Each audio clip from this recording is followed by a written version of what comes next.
కాలం గడుస్తూ ఉంటుంది. దశరథుడు తనకి వయసైపోయిందనే విషయాన్ని గ్రహిస్తాడు. ఇక రాజ్యభారాన్ని తాను మొయ్యలేనని భావిస్తాడు. రాజ్యభారాన్ని రాముడికి అప్పగించాలని నిర్ణయించుకుంటాడు. రాముడు తన కుమారుల్లో పెద్దవాడు కావడమే కాకుండా ధర్మం నందు అవగాహన, అనురక్తి కలిగినవాడు కావడం వలన రాముడు అన్ని విధాలా తగినవాడని భావిస్తాడు.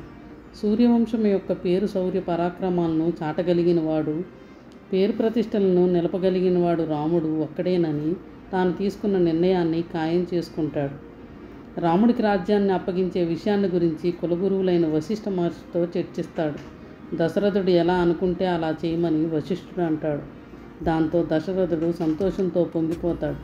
వశిష్ఠ మహర్షితోనే మంచి ముహూర్తం పెట్టించి రాముడికి పట్టాభిషేకం జరపనున్నట్టు అయోధ్య నగరంలో చాటింపు వేయిస్తాడు.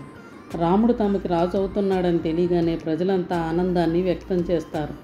ప్రజాభిప్రాయం తెలిసి దశరథుడు కూడా సంతోషంతో పొంగిపోతాడు. రాముడికి రాజ్యాన్ని అప్పగించి తాము వనప్రస్థానానికి వెళ్ళిపోవాలని నిర్ణయించుకుంటాడు. రాముడు పట్టాభిషేక మహోత్సవాన్ని గురించి తెలుసుకున్న కౌసల్య ఎంతగానో ఆనందిస్తుంది. పట్టాభిషేక మహోత్సవం పూర్తి కాగానే భర్తతో కలిసి వనప్రస్థానానికి వెళ్ళడానికి సిద్ధమవుతుంది. రాముడు రాజు అవుతున్నందుకు కౌసల్య పడుతున్న ఆనందాన్ని చూసి కైకేయి దగ్గర చనువుగా ఉండే మందర ఉడుక్కుంటుంది. కౌసల్యకి ఆ సంతోషం దక్కకూడదనే ఉద్దేశంతో నేరుగా కైకేయి మందిరానికి బయలుదేరుతుంది. రాముడు పట్టాభిషేక మహోత్సవం గురించి తెలిస్తే కైకేయి ఎలా స్పందిస్తుందో ఏమిటో అనే ఆలోచన చేస్తూ ఆమె మందిరానికి వెళ్తుంది. కైకేయి ఎంతో సంతోషంగా ఉండడం చూసి ఆశ్చర్యపోతూ కారణం ఏమిటని అడుగుతుంది. అయోధ్యకి రాజుగా రాముడికి పట్టాభిషేకం జరగనున్నట్టుగా ఆమెతో కైకేయి చెబుతుంది. రాముడు ఎంతో ధర్మపరుడని, సహనంలో శౌర్యంలో అతనికి సాటి లేరని అంటుంది.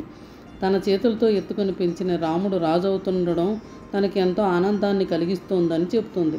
తన జీవితంలో ఇంతకు మించిన సంతోషం మరొకటి ఉండదనే అభిప్రాయాన్ని వ్యక్తం చేస్తుంది. రాముడిని రాజుగా ఎప్పుడు చూస్తానా అని తన మనసు తప్పిస్తోందని అంటుంది. ఆ మాటలకు మందర బిత్తరపోతుంది.